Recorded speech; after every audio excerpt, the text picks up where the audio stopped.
invisible virus spread from one country to another country in an unstoppable manner. So far, COVID-19 outbreak has spread to all continents except Antarctica. Obviously, China is not the only victim of this disaster. What will humans do when this century plague sweeps the globe?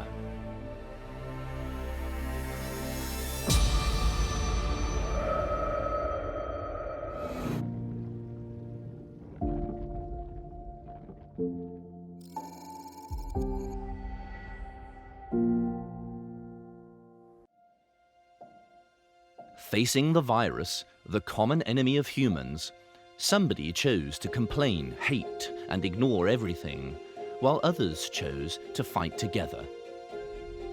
My understanding of this disease, I know that it's possible to stop, it's possible to win this battle.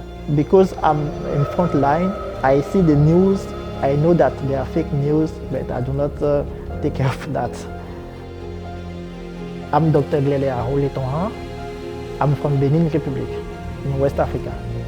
My responsibility was to to do the screening of the patient, to take the temperature of some coming patient, to register the case, the new case, or those who are on suspicion of the disease. What made me really deep impression about my colleague was most of them didn't see their family for nearly 1 month. It's really touching. Their doctor, their son, their mother, all are in their house.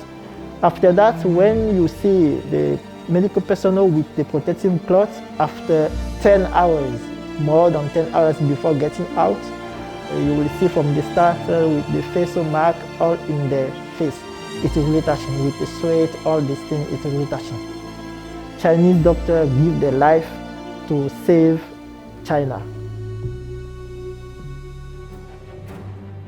Virus doesn't know any country, doesn't know any races, doesn't know color.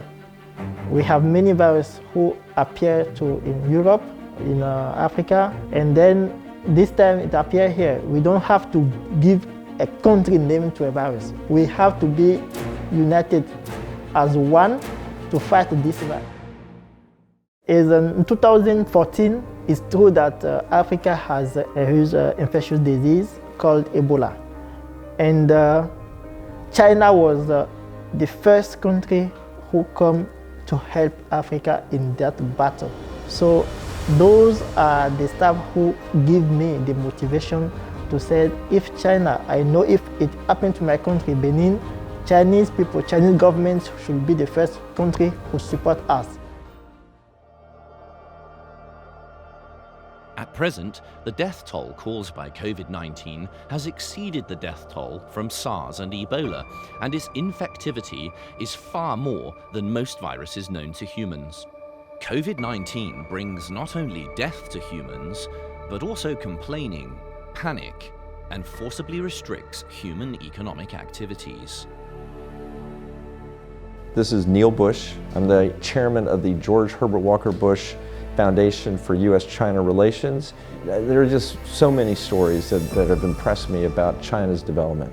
First of all, it'd be hard for me to criticize China's system that has been so successful over the past 40 years in achieving amazing goals of lifting people out of poverty, creating jobs, giving people opportunities they couldn't ever have imagined.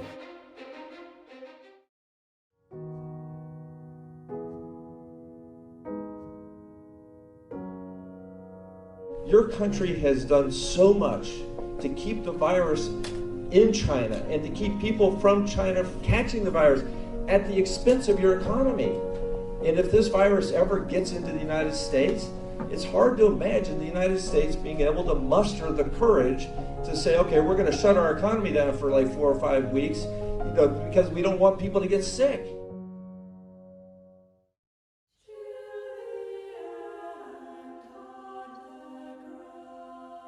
The attack of an unknown virus outbreak in the science fiction Black Spring, written by the Japanese novelist Muniki Yamada, reads that if there is such a virus in the world, even if there are many dangers, Even if it is only a futile struggle, I think humans will do their best to resist. In the spring of 2020, this is no longer science fiction, but the reality we are faced with. I'm Marianne Fredericks. I am a Common Councilman in the City of London, and I am Chairman of the Health and Wellbeing Board. The speed that China has actually dealt with the issue has shown the rest of the world what we need to do. So we have seen with other countries that have seen a number of cases, they have taken the learnings from China and employed them. So the sooner we contain the virus, the less it will spread. It will show that we need to work together if we're going to solve the problems that we all face. So I hope that by coming together we will resolve more than just this issue. We'll hopefully address all the other really pressing issues that we face globally. We're all in it together. We are one people. We are one world.